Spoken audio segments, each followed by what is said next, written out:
Yes, hello. We are back to burn this mother down. Pookie, let's burn this mother down.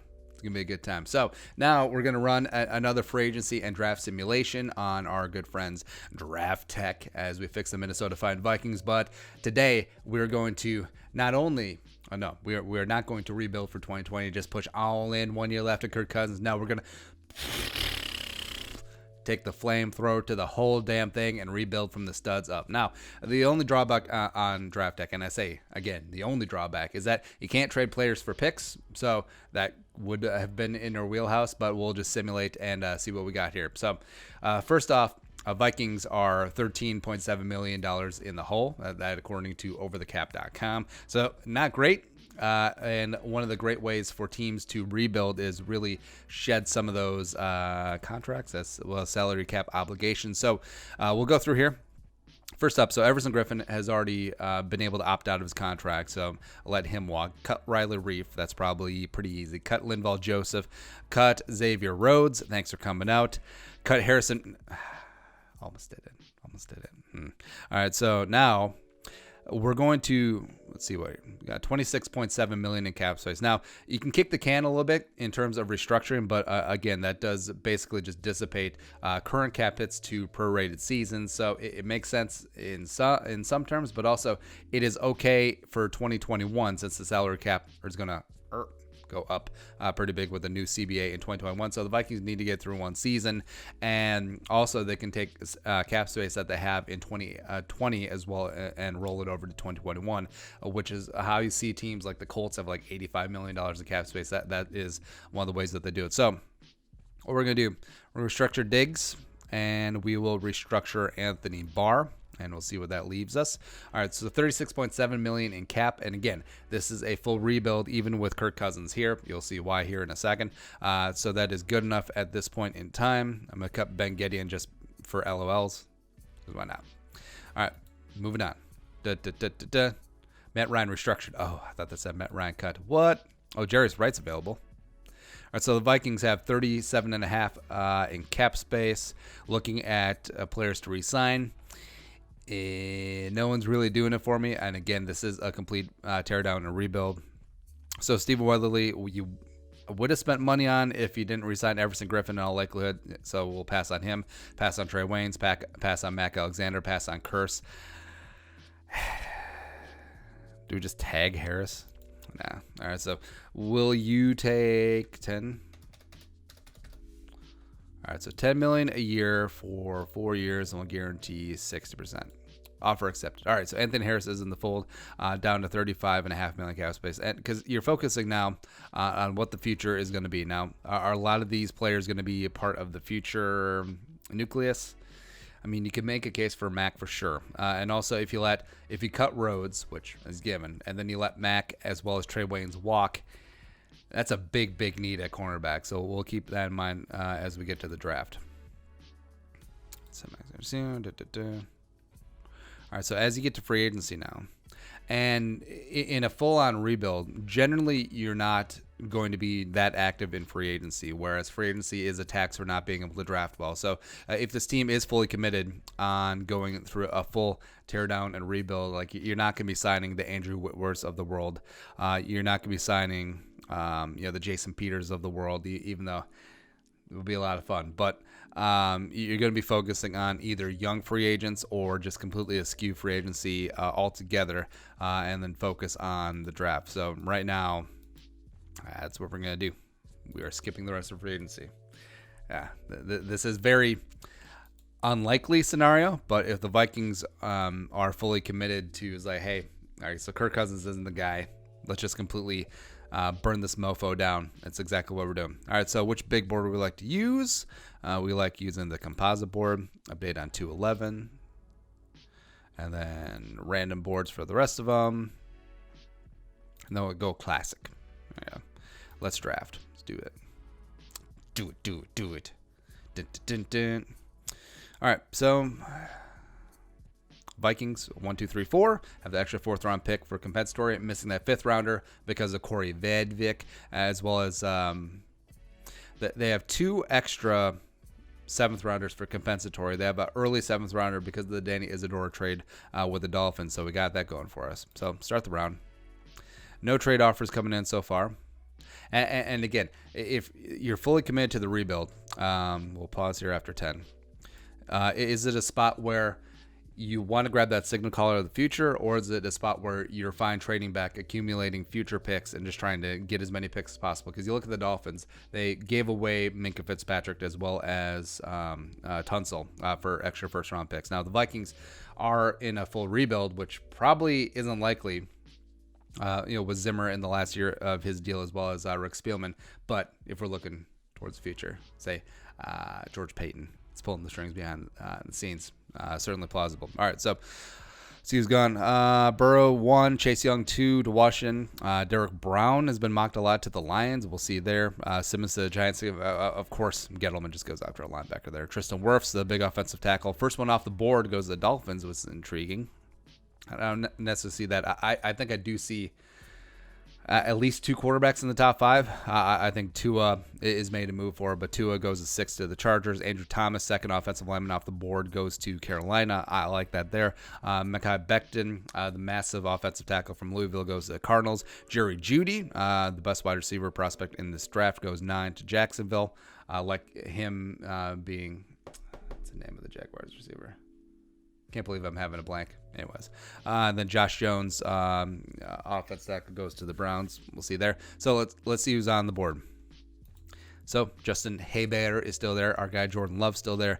Eason from Hurts. I can make you Hurts. Cornerbacks. Okudah is still sitting there chilling. Now, you could sit and settle for Trevon Diggs for sure. I like Bryce Hall still in the mix there. But Okudah is legit top 10 talent, if not top 5. And if he falls out of the top 10 for whatever reason, and the Vikings having a massive need at cornerback, all right, let's see who's on the board. Next 20 picks. So the Jets are on the board. So again, the Jets in the dumbest rivalry in sports history. All right, so 11. And we're not going to give you a future first, because screw that noise.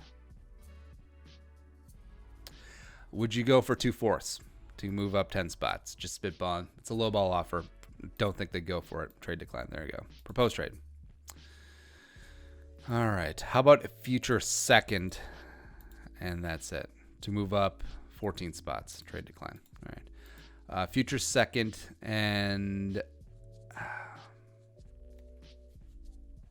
I really want Okudah. But also, I want to come out of this with a quarterback prospect I like. Now, could that be Jalen Hurts second round? Sure. Man, I would love Jordan Love at 25. I really would. But can we get Okudah without sacrificing big-time future value?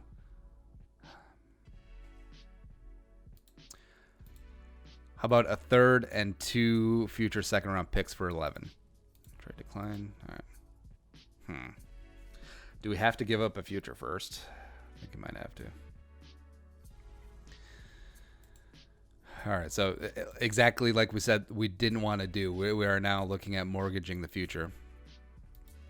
First and a third. Decline. All right, so we'll give a fourth, a future 1, and a future third for 11. Decline. All right, how badly do we want Okudah? We want Okudah bad, and we want to come away with Jordan Love. So,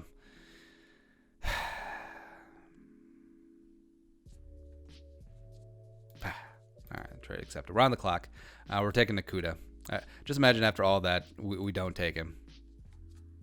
All right, so Okudah, the best cornerback in the prospect in the draft, is a Minnesota Viking at the cost of a first and second, as well as a current 4th-round pick. So Vikings already skewing the complete rebuild. But also, if you think about it, could be a soft rebuild since, now I think we're mistaken for sitting out free agency. But what can you do there? All right, so let's see who's on the board.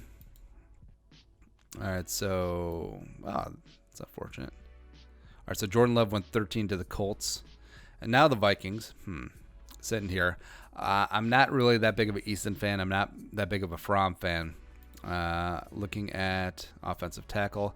So Jedrick Wills is sitting there chilling. Wilson from Georgia is interesting. His running partner of Andrew Thomas. Austin Jackson, we just did a profile on. Now is 25 overall too high for Austin Jackson? Do we just take Wills because he fell at this point in the draft?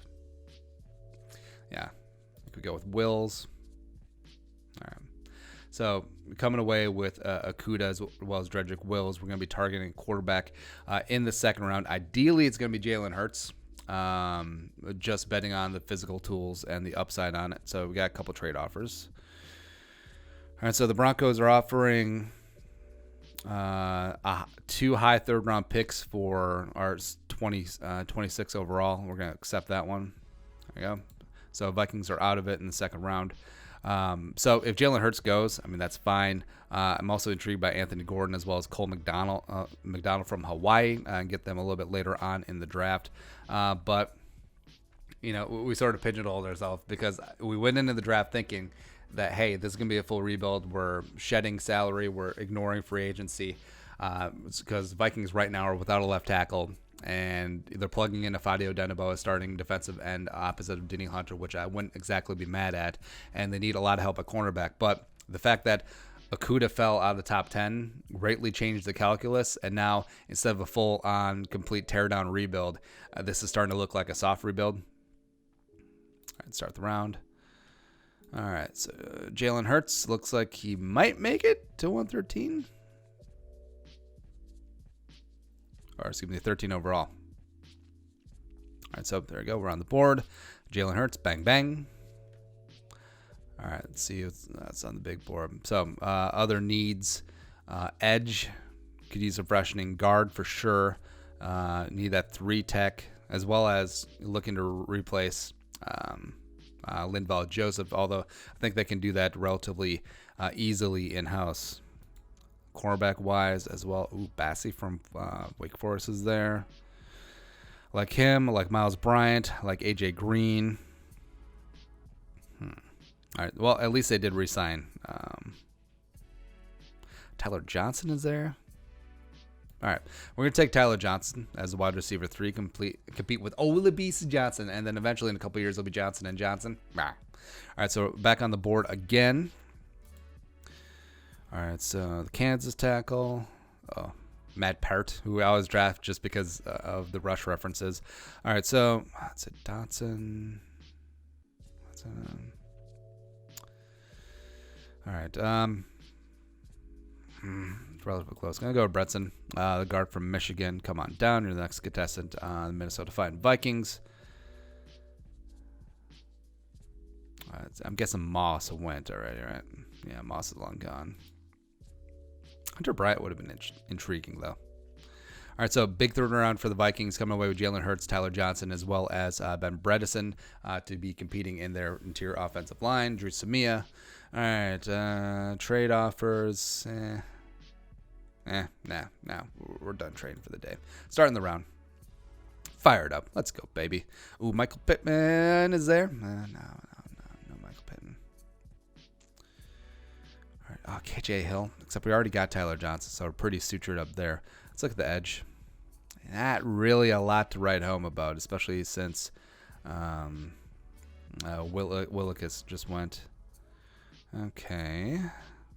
Oh, Raquan Williams. Nick Coe's intriguing. All right. If it gets to us. Oh, Nick Coe just went. Great. All right. So we're going to take Raquan Williams, Michigan State. Come on down. Every time I found another someone, they just gone. Oh, AJ Green.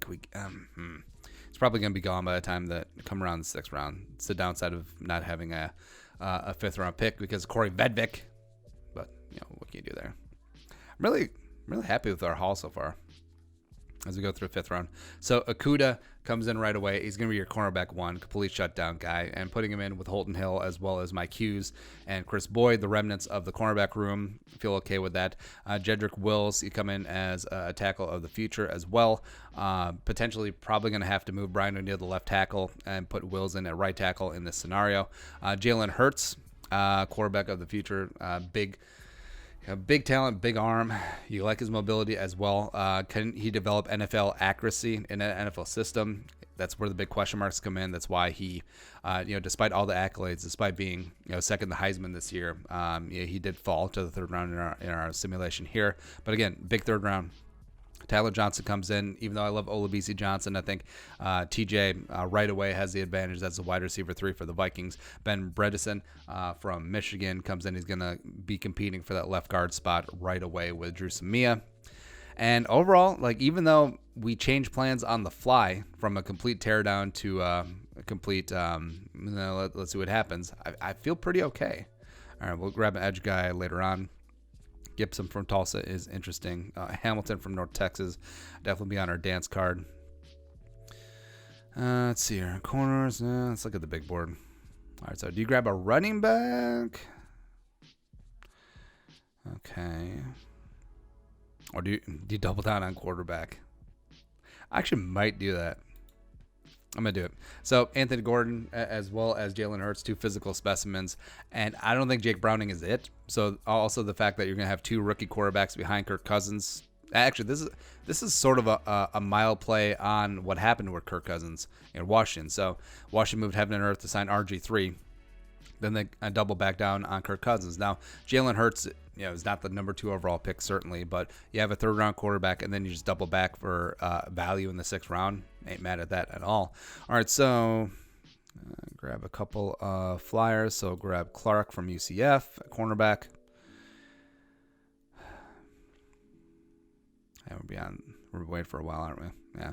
So the big flaw here, didn't really address edge as well as defensive interior, although I do like how the Vikings are constituted in both of those spots on the current roster, especially defensive interior, where you have Shamar Stephen, you do have Jaleel Johnson, you have Jalen Holmes, you have Hercules Mataafa as well. So not exactly take the Arkansas kid. So not exactly completely desperate at that spot. Can Carter Coughlin get to the Vikes? No. Such a bad beat. All right, edge guy. We're gonna take in North Texas. There we go. And then lastly, got yelled at for taking the kicker last time. All right, do we like any of these running back prospects? Not particularly. All right. What does? We'll just take another interior defensive lineman. Why not? So there we go. Wrapping up. So our complete burn it down, tear down rebuild sort of ran amok. Vikings do have $30.5 million in cap space that they roll over. So they let Everson Griffin walk, cut Riley Reif, cut Linval Joseph, RIP, cut Xavier Rhodes. And again, all these moves you could certainly see happening. Restructured Diggs and Barr. Assigned no one in free agency except for Anthony Harris, which is important. Then in the draft, we sort of changed courses. So the Vikings right now in 2021 are without first and second round picks because Jeff Okudah, the prize of Ohio State, the best cornerback in this year's draft, was just there chilling. And I didn't necessarily want to give up my first round pick this year because I wanted to go after Jordan Love. That didn't work out. He went a lot earlier than we expected. So we went with BPA. Jedrick Wills, come on down. You're the next contestant on the Minnesota Vikings. Put Wills into right tackle. Have to move Brian O'Neill to left tackle now. Still feel pretty confident with the offensive line. QB prospect of the future, Jalen Hurts in the 3rd round. Tyler Johnson, TJ. Gophers, like all-time leading stat leader in a bunch of categories now. Sorry, Ron. Sorry, Eric Decker, RIP. And Ben Bredesen, just another great Big Ten interior offensive lineman come and compete. Then filled it out pretty nicely. Roquan Williams, D tackle from Michigan State. Anthony Gordon, pure value in the 6th round. So you now have 2 rookie quarterbacks behind Kirk Cousins, chomping at the bit on who's going to come out on top in 2021. And then 7th rounders, just filled it out with a cornerback, 3 defensive linemen. So there you go. So it's funny that we initially wanted to just completely tear it down, rebuild it, get a quarterback of the future, trade back for future picks, and then the calculus completely changed because of what happened on draft day. And that certainly does happen, where the Vikings could go into 2020 looking to shed salary, looking to get ready for 2021, gear up for life after Kirk Cousins this season. But then everything changed. And now the Vikings are without first and second rounders 2021. But your thoughts are a complete tear down, build it back up. Oh, crap. No, don't tear it down. Soft rebuild. Let us know in the comment section below. Also, subscribe for daily Vikings takes. If you want to support the work, pull us up in the Venmo. Plus, give us a follow on social media as well. But until next time, Skol, production value.